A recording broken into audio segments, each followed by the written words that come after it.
When human beings are responsible for things, when humans lay our human hands on them and use our human brains and implement our human ideas with our humanness, there is by definition the possibility for human error.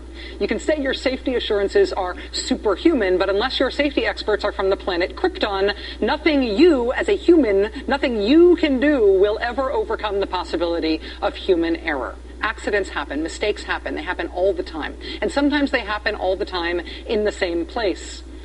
When such a place is near an earthquake fault or two, and when such a place also plays host to nuclear fission on a regular basis, that's news. And here it is. By the year 1970, construction permits had been issued for a new nuclear power plant in California. When the utility Pacific Gas and Electric, PG&E, applied for the permits, the company said the site had only insignificant faults that have shown no movement for at least 100,000 and possibly millions of years. Construction costs for that assuredly totally non-seismic nuclear plant were estimated to be around $320 million. Barely a year later, it's 1971, and a new fault line is discovered offshore, less than 3 miles from the plant's location. Humans decide that the site is still well suited for releasing energy from atoms, as long as the money spent on construction goes from $320 million to more than $5 billion, slightly less than a 15-fold increase. Then by 1981, again. Turns out that the seismic supports built to deal with that newly discovered offshore fault, we humans built them backwards. Literally, we looked at the blueprints the wrong way around. It's like a postmodern episode of Mr. Magoo, except nuclear apocalypse is the punchline. So all of the retrofitting, which was done backwards, had to be re-retrofitted. That will be another $2.2 billion, please. Flash forward to 2008, and, again, a new fault discovered less than a mile from the plant. PG&E and the Nuclear Regulatory Commission, they go ahead and decide that the new fault line, no biggie, it'll be fine. But the State Energy Commission in California begs to differ. The State Energy Commission says that not enough is known about that new fault line, and the plant should do some 3D seismic mapping to see if things are safe.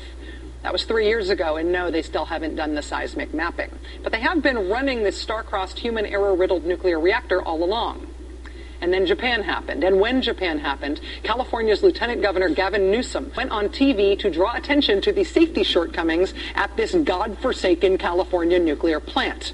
And then the Union of Concerned Scientists dropped this non-atomic bombshell. Turns out after all the safety scares this plant has been through, after all the billions and billions of dollars of safety upgrades at this plant, turns out that the emergency cooling pumps that are supposed to kick in if anything goes wrong in the reactors or the spent fuel pools, those pumps were disabled for 18 months. They were non-operational before anybody noticed. The valves were stuck for a year and a half. Nothing approaching an earthquake or tsunami like Japan happened during those 18 months, but if it had, there would have been no backup cooling systems available at this California nuclear plant. After all of that, the geophysicist, who is also the California state senator whose district includes this plant, is now asking for its license to be suspended, at least until the updated seismic studies can be finished. That state senator is a Republican. And did I mention he's a geophysicist? I have long had a theory that people who came before us should be given the benefit of the doubt when they gave names to things that were clearly designed to warn us away from those things. The canyon where California's godforsaken nuclear power plant is located is called Diablo Canyon. That should have been a hint, maybe. It's the nuclear power plant from HE double hockey sticks. Diablo Canyon? Seriously?